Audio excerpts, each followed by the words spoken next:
चलिए जी, तो आज हमें फिर से पढ़ना है फोटोसिंथेसिस इन हायर प्लांट का डार्क रिएक्शन। आप जानते हैं पिछले लेक्चर में हमने 3 स्टेप पढ़े थे, जिसका तीसरा स्टेप था reduction of carbon dioxide into carbohydrate. 2 step हो चुके थे हमारे, जिसमें हमने लाइट रिएक्शन किया था, लाइट को एब्जॉर्ब किया था और फिर उसको कन्वर्ट किया था केमिकल एनर्जी में एटीपी और NADPH। अब इसी केमिकल एनर्जी को इस्तेमाल करके, सुन रहे हैं ना आप लोग, इसी केमिकल एनर्जी को इस्तेमाल करके हम कार्बन डाइऑक्साइड को रिड्यूस कर देंगे कार्बोहाइड्रेट में। और कैसे करेंगे, बहुत ध्यान से सुनिएगा। बच्चे आते हैं ऑफलाइन क्लासेस में, 11-12 पढ़ चुके होते हैं, 1 साल ड्रॉप कर चुके होते हैं, कहते हैं सर हमें ये टॉपिक समझ में नहीं आता, ये C4 पाथवे, ये C3 साइकिल कहाँ हो रही है, कैसे हो रही है, हमें समझ नहीं आता। आप इसे समझ के उठिएगा आज, ज़रा ध्यान से सुनिए। Reduction of carbon dioxide into carbohydrate. Melvin Calvin एक साइंटिस्ट है, बस ना जान लीजिए, मेल्विन कैल्विन, इन्होंने रेडियो एक्टिव कार्बन का इस्तेमाल करके हमें ये बता दिया कि जब CO2 प्लांट में जाती है तो उससे पहला स्टेबल प्रोडक्ट क्या बनता है। यानी कि CO2 जैसे ही प्लांट में एंटर होती है उसके साथ सबसे पहले क्या होता है, और पता ये चला कि वो 3 कार्बन का एक मॉलिक्यूल बनता है जिसका नाम है फॉस्फोग्लिसरिक एसिड। और फिर इतना ही नहीं, इन्हीं मेल्विन कैल्विन ने हमें ये कार्बन डाइऑक्साइड को फिक्स करने का पूरा बायोसिंथेटिक पाथवे बता दिया। आप NCERT खोलेंगे तो उसमें लिखा हुआ है बायोसिंथेटिक फेज डार्क रिएक्शन। तो यही वो बायोसिंथेटिक फेज है, ग्लूकोज का बनना, कार्बोहाइड्रेट का बनना। तो अब ये जो पूरा बायोसिंथेटिक फेज था जो हमें मेल्विन कैल्विन ने बताया, उसी को हम कहते हैं कैल्विन साइकिल, और उसी का दूसरा नाम है C3 साइकिल। तो अब हम ये कैल्विन साइकिल पढ़ने वाले हैं। उससे पहले एक छोटा सा टॉपिक आपको बुक में ऊपर दिखेगा।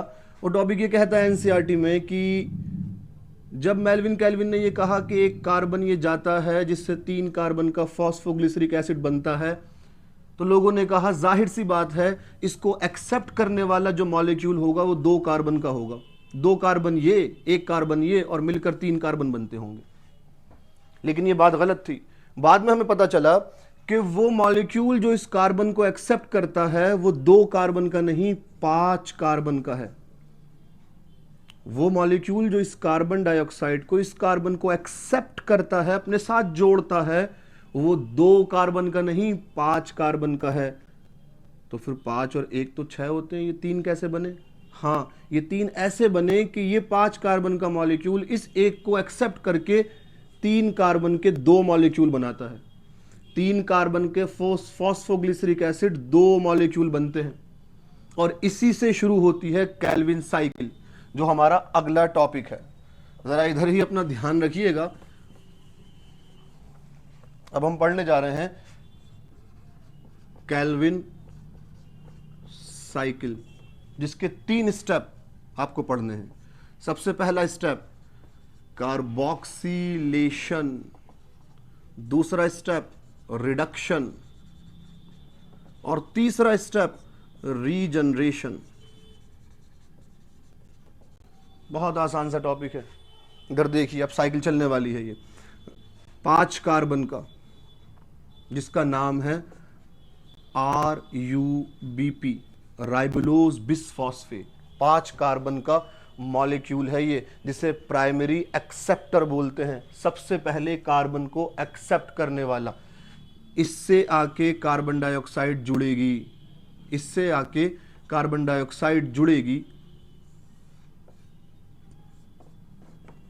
और इसी स्टेप को बोला हमने कार्बोक्सिलेशन। इसी स्टेप को हमने बोला है कार्बोक्सिलेशन, कार्बन का RUBP के साथ जुड़ जाना। अब सवाल ये उठता है, क्या ये अपने आप आके ऐसे ही जुड़ जाएगी? आप कहेंगे नहीं, एक एंजाइम है, एक एंजाइम है जो RUBP पर कार्बन को जोड़ता है, और उसका नाम है रुबिस्को। उसका नाम है Rubisco, राइबोलोज bisphosphate carboxylase oxygenase. Biomolecule में सुना होगा आपने इसका नाम। बहुत इंपॉर्टेंट एंजाइम है, इसके बारे में बहुत सी बातें करनी है अभी हमें। रुबिस्को आरयूबीपी पर कार्बन को जोड़ता है और इस स्टेप को बोलते हैं कार्बोक्सिलेशन, और ये स्टेप होने के बाद बन जाते हैं 3 कार्बन का PGA 2 मॉलिक्यूल। पहला स्टेप कंप्लीट हो गया हमारा कार्बोक्सिलेशन। उसके बाद इसी 3 कार्बन के PGA को हम रिड्यूस कर देते हैं और बना देते हैं ट्रायोज फॉस्फेट, और इस स्टेप को बोलते हैं रिडक्शन। अब ध्यान से सुनिएगा, ये जो रिडक्शन है ये अपने आप नहीं होगा।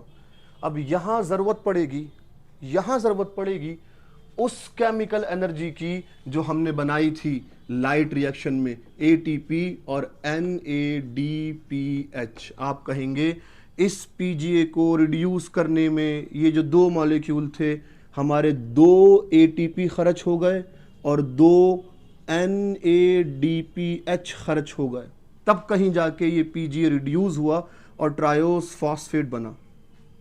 अब यहां पर ध्यान देने की जरूरत है, ये ट्रायोस फॉस्फेट अगर हम इसे पूरा का पूरा इस्तेमाल कर लेंगे तो ये साइकिल एक न एक दिन रुक जाएगी, क्योंकि ये RUBP खत्म हो जाएगा।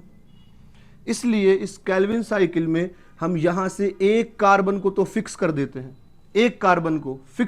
हैं, यानी कि उसे काम में ले लेते हैं स्टार्च बनाने के या सुक्रोज या ग्लूकोज बनाने के, और बाकी जो कार्बन बचते हैं उसको रीजनरेशन के लिए भेज देते हैं। 5 कार्बन का RUBP बनाने में इस्तेमाल कर लेते हैं, क्योंकि अगर ये RUBP रीजनरेट नहीं हुआ तो ये साइकिल एक न एक दिन रुक जाएगी। और ये रीजनरेशन भी मुफ्त का प्रोसेस नहीं है, इसमें भी हमारा एक ATP खर्च हो जाएगा। तो अगर आप इसको समराइज करना चाहें तो कह सकते हैं केल्विन साइकिल में एक कार्बन को फिक्स करने के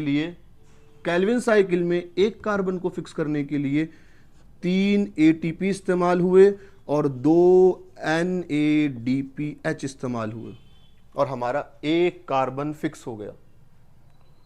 तो जाहिर सी बात है आपसे कोई सवाल करेगा कि बताइए ग्लूकोज बनाने के लिए कितनी बार ये केल्विन साइकिल चलेगी, तो आप कहेंगे जी केल्विन साइकिल चली एक कार्बन को फिक्स करने के लिए एक बार। ग्लूकोज में होते हैं 6 कार्बन, तो केल्विन साइकिल चलेगी 6 बार। कितने ATP इस्तेमाल होंगे, आप कहेंगे एक में जितने हुए थे उसको 6 से मल्टीप्लाई कर दीजिए, यानी कि 18 ATP खर्च हो जाएंगे एक ग्लूकोज बनाने में, और 12 NADPH खर्च हो जाएंगे एक ग्लूकोज बनाने में। और यहां से हमें ख्याल आया कि क्यों लाइट रिएक्शन में ATP ज्यादा बनते थे और NADPH कम बनते थे। ATP साइक्लिक और नॉन साइक्लिक फोटोफॉस्फोराइलेशन दोनों प्रोसेस में बन रहा था, और NADPH सिर्फ नॉन साइक्लिक फोटोफॉस्फोराइलेशन में बन रहा था। तो इसी के साथ ये केल्विन साइकिल कंप्लीट हो गई। अब केल्विन साइकिल पढ़ने के बाद और ये चीजें याद करने के बाद कि एक कार्बन को फिक्स करने के लिए 3 ATP 2 NADPH, एक ग्लूकोज बनाने के लिए 18 ATP और 12 NADPH, ये सब याद करने के बाद हमें पढ़ना है इस एंजाइम के बारे में। ये जो एंजाइम है ना, राइबोलोज बिसफॉस्फेट कार्बोक्सिलेज ऑक्सीजनेज, इसके नाम से आपको पता चल रहा होगा, इसके आगे लगा हुआ है कार्बोक्सिलेज, यानी कि ये कार्बन को जोड़ सकता है, कार्बोक्सिलेशन करा सकता है, और उसके साथ साथ ऑक्सीजनेज यानी कि ये ऑक्सीजन को भी जोड़ सकता है और CO2 को भी जोड़ सकता है। अब मेरी बात ध्यान से सुनिएगा, ध्यान से। ये रुबिस्को चाहता तो कार्बन को ही जोड़ना है, किससे? RUBP से, ताकि केल्विन साइकिल चल सके, PGA बन सके। लेकिन अगर लाइट की इंटेंसिटी ज्यादा हो जाए या किसी वजह से CO2 की कंसंट्रेशन कम और ऑक्सीजन की ज्यादा हो जाए, दोबारा सुन लीजिए, अगर लाइट की इंटेंसिटी ज्यादा हो जाए या ये काम हो जाए, CO2 कम O2 ज्यादा हो जाए, तो ये रुबिस्को RuBP पर CO2 की जगह ऑक्सीजन को जोड़ देता है। और इसी से एक नया टॉपिक शुरू हो गया जिसका नाम है फोटो रेस्पिरेशन। एनसीईआरटी आपके पास होनी चाहिए। बायोसिंथेटिक फेज केल्विन साइकिल पढ़ने के बाद C4 से आगे चलिए और वहां लिखा हुआ है फोटो रेस्पिरेशन। फोटो रेस्पिरेशन क्या है? जब हाई लाइट इंटेंसिटी होने की वजह से या इन दोनों कंडीशन की वजह से RuBP पर ऑक्सीजन जुड़ जाए, रुबिस्को RuBP पर ऑक्सीजन जोड़ दे, तो उसी को कहते हैं फोटो रेस्पिरेशन। और फोटो रेस्पिरेशन में क्या होता है? आप कहेंगे 3 कार्बन का PGA बन जाता है। केल्विन साइकिल में 2 बने थे, यहां 1 बनता है 3 कार्बन का PGA, और उसके साथ साथ बन जाता है 2 कार्बन का फॉस्फोग्लाइकोलेट।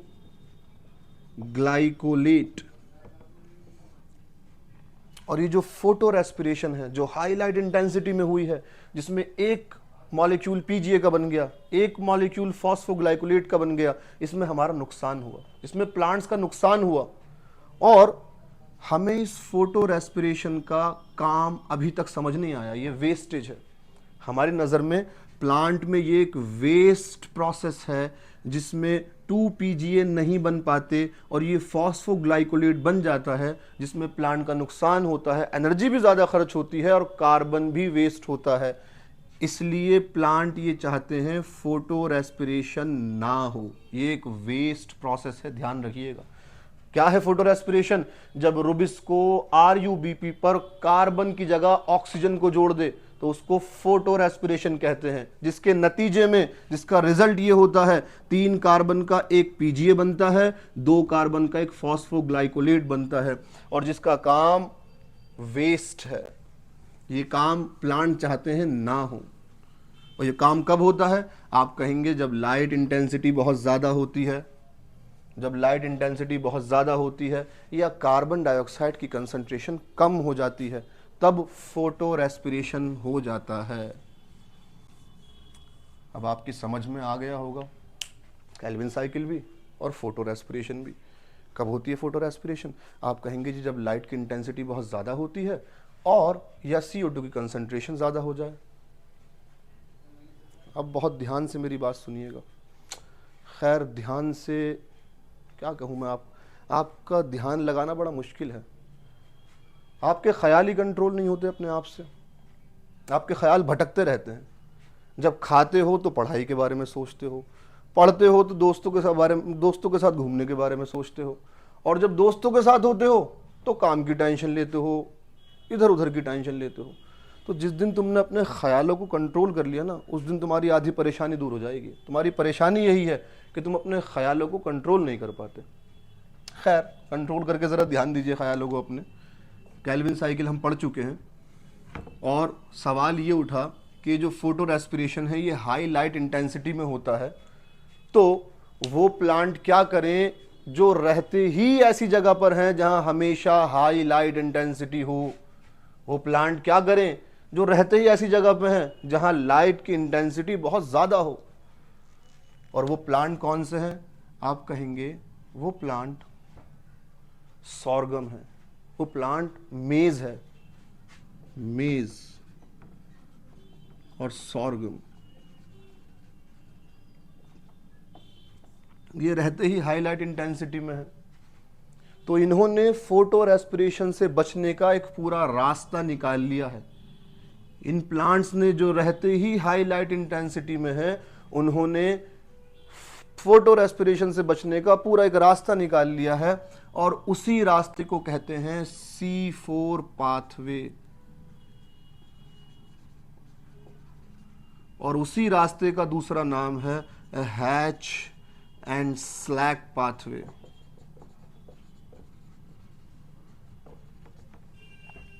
और ये वो प्लांट थे जिनके अंदर पहला स्टेबल प्रोडक्ट PGA 3 कार्बन का नहीं बन रहा था, बल्कि पहला स्टेबल प्रोडक्ट बन रहा था 4 कार्बन का ऑक्सैलो एसिटिक एसिड। और इसी वजह से हमने दुनिया में जितने भी प्लांट हैं उनको 2 कैटेगरी में बांट दिया। एक C3 जिनके बारे में आप पढ़ चुके हैं, जिनके अंदर केल्विन साइकिल होती C4 के अंदर भी है मगर अलग तरीके से, और एक वो जिनके अंदर पहला stable product oxalo acetic acid बन रहा है 4 कार्बन का, और उन प्लांट्स को हमने कह दिया C4 प्लांट्स।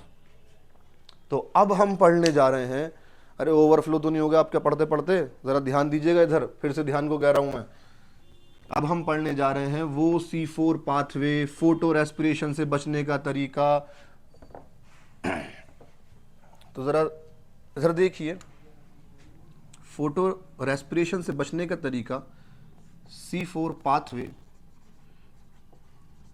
इसको पढ़ने के लिए आपको एक सेल के बारे में और जानना होगा। अभी तक आप जानते हैं मीजोफिल सेल के बारे में। ये जो मीजोफिल सेल है, इसी को मीजोफिल सेल समझ लीजिए और इसी को उसका क्लोरोप्लास्ट समझ लीजिए। यहां पर आपने देखा था कि मेम्ब्रेन के अंदर ग्रेना जो थे उनके अंदर लाइट रिएक्शन हो रहा था।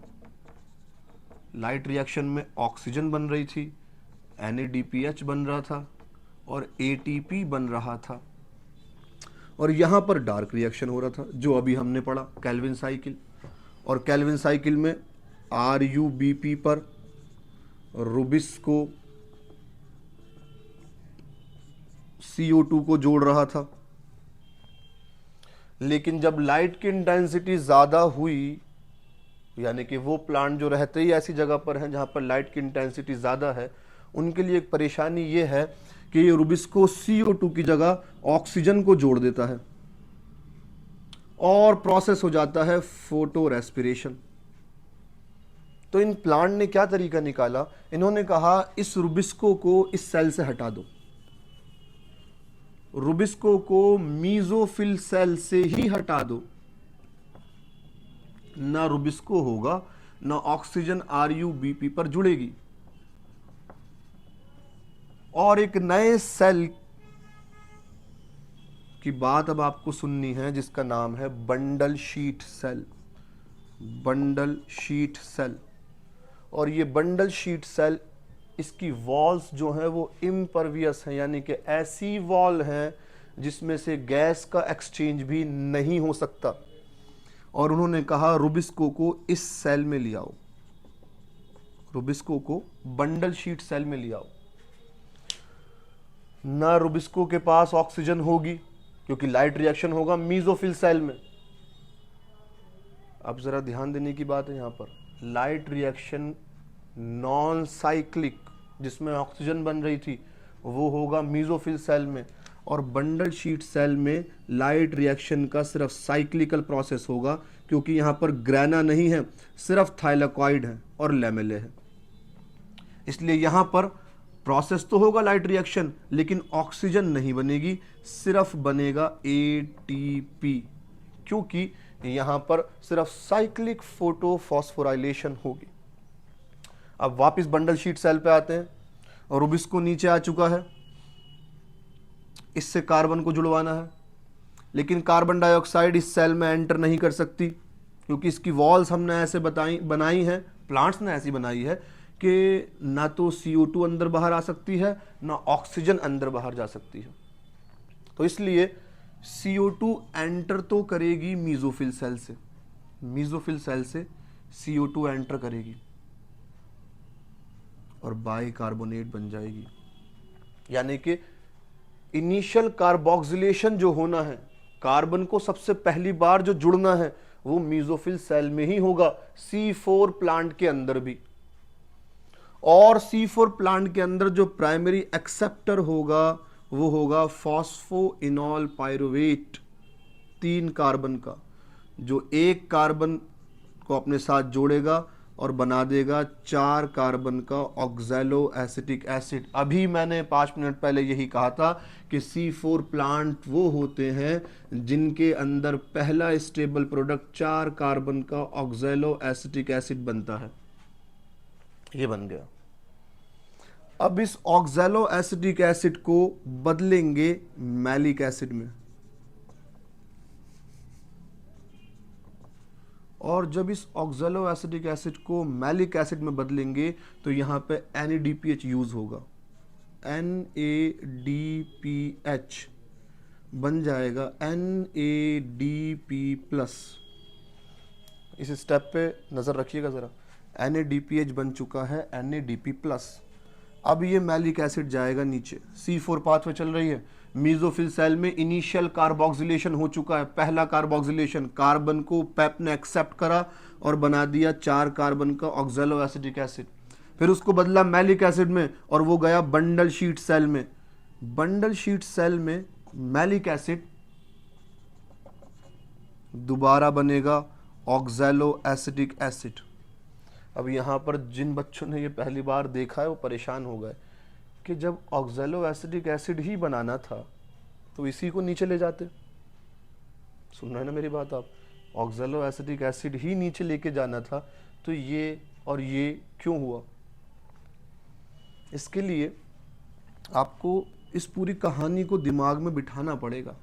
ज़रा ध्यान दीजिए, हमें केल्विन साइकिल पता है, केल्विन साइकिल जिसके अंदर CO2 को फिक्स करते हैं। वो केल्विन साइकिल हम मीजोफिल में नहीं चला सकते। क्यों? क्योंकि अगर मीजोफिल में केल्विन साइकिल चली, रुबिस्को आया तो वो ऑक्सीजन को जोड़ देगा RuBp पर। इसलिए C4 प्लांट के अंदर वो Calvin cycle bundle sheath cell में चलेगी। यानी कि केल्विन साइकिल होती दोनों प्लांट्स के अंदर है, C3 प्लांट के अंदर भी और C4 प्लांट्स के अंदर भी। लेकिन C3 प्लांट में सारा काम मीजोफिल सेल में ही हो जाता है, जबकि C4 प्लांट्स में केल्विन साइकिल होती है बंडल शीट सेल में और लाइट रिएक्शन पूरा होता है मीजोफिल सेल में। तो हमें केल्विन साइकिल चलानी थी जिसके लिए ATP चाहिए, वो बंडल शीट सेल में भी बन रहा है, थाइलाकॉइड साइक्लिक फोटोफॉस्फोराइलेशन। लेकिन केल्विन साइकिल चलाने के लिए जो NADPH चाहिए, केल्विन साइकिल चलाने के लिए जो NADPH चाहिए वो यहां नहीं बन रहा। इसलिए जब हमने ऑक्सैलो एसिटिक एसिड को मैलिक एसिड बनाया तो NADPH से NADP+ बन गया। जब हम इस प्रोसेस को यहाँ पर दोबारा दोहराएंगे, रिवर्स करेंगे, तो हमारे पास NADP+ से NADPH आ जाएगा। और फिर ये 4 कार्बन का ऑक्सैलो एसिटिक एसिड, इसमें से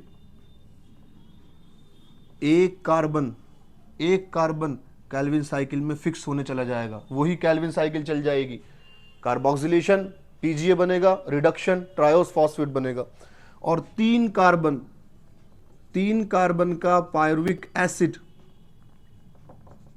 ऊपर जाएगा रीजनरेशन के लिए, जिससे बन जाएगा पैप 3 कार्बन का। ये पैप जो प्राइमरी एक्सेप्टर है मीजोफिल सेल में C4 पाथवे में, और इस रीजनरेशन में हमारे 2 ATP खर्च हो जाएंगे। यानी कि C4 पाथवे में कार्बन को फिक्स करने में, एक कार्बन को फिक्स करने में हमारे 5 ATP खर्च हो गए। ध्यान है ना कहाँ कहाँ खर्च हो गए? 3 तो वहीं खर्च होंगे केल्विन साइकिल में जहां C3 प्लांट में हुए थे, 2 रिडक्शन में, 1 रीजनरेशन में, और 2 ATP यहां रीजनरेशन में खर्च हो गए, 5 ATP। और NADPH वही 2 खर्च हुए केल्विन साइकिल वाले। इसी के साथ आपने C4 पाथवे भी पढ़ लिया। इसको दिमाग में बिठा लीजिएगा सारी चीज़ों को। और इसके बाद हम पढ़ेंगे फोटोसिंथेसिस को अफेक्ट करने वाले फैक्टर्स। छोटा सा टॉपिक होगा, इसके बाद हम पढ़ेंगे। और आज हमारी C3 साइकिल और C4 पाथवे दोनों